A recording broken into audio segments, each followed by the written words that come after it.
So, kung gusto mo na maging effective member ka ng grupo mo or ng choir mo, no? Itong dalawang bagay na to dapat mong gawin.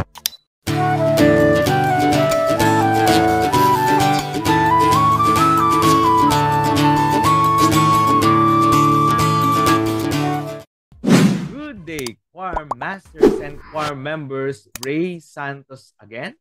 And today we are going to talk about solo practice and group practice. And so napakaganda nitong topic natin for today, mga choir masters and choir members. So isa-isahin natin. So magsimula tayo sa tinatawag na solo practice, no? Alam nyo, malimit, no, sa mga choir members, no?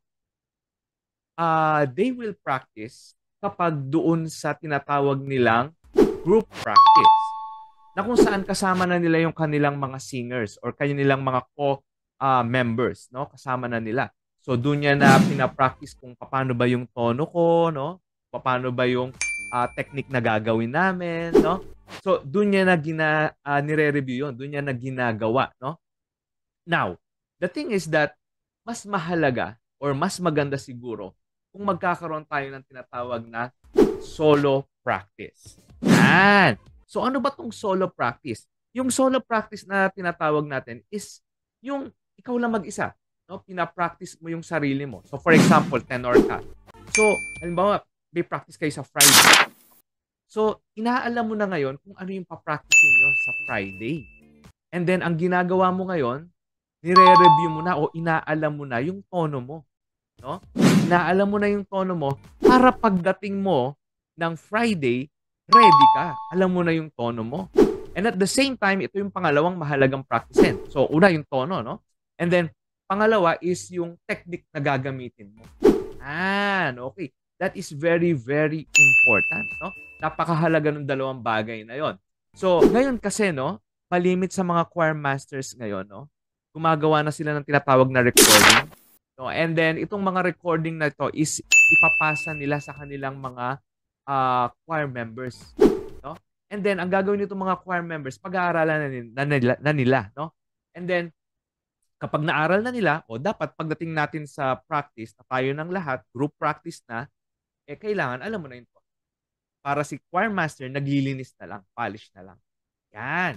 So napakahalaga, no? So again, para maging effective ka na choir member or choir singer, kailangan meron kang solo practice na kung saan pinapractice mo yung tono mo at pinapractice mo yung technique mo. And very, very important. Now, the next thing is the group practice. And minsan naman, sasabihin naman natin, Teka, alam ko na yan. Don't practice na ako. Alam ko na yung tono ko. Alam ko na rin yung technique ko. Pwede na siguro hindi ako matin sa group practice. What? No? Pero ito, napakahalaga po ng group practice. Bakit? Kasi dito mo na ngayon i-apply, no, yung practice ng solo. Napakahalaga. And you know what?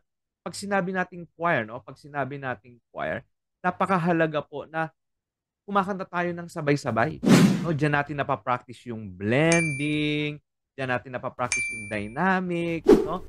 And yung production ng ating boses, no? Kung gaano ba yung amount ng voice na ibibigay natin, no? So very, very important na meron tayong group practice. Okay.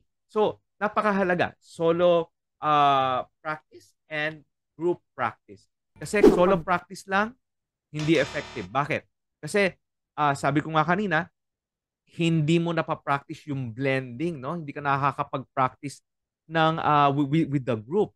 Hindi mo napapractice yung dynamics, no? So, very important yun, no? At saka may mga instruction din kasi si choir masters diyan pagdating sa ating group practice. So, kailangan marinig mo rin yun, no? Kailangan ma-practice mo rin yun. Kaya very, very important ang group practice. So, you practice with the group, no? And, of course, yung ating solo practice. Yan. Okay. So, yan yung dalawang bagay na dapat nating gawin kung gusto nating mas maging effective choir member tayo ng isang choir. Yan. Okay. So, mga choir masters and choir members, sana nakatulong ang simpleng tip na to, no? Para mas mag-improve yung ating mga choir master and choir. God bless, and I'll see you again sa mga susunod na choral. Bye!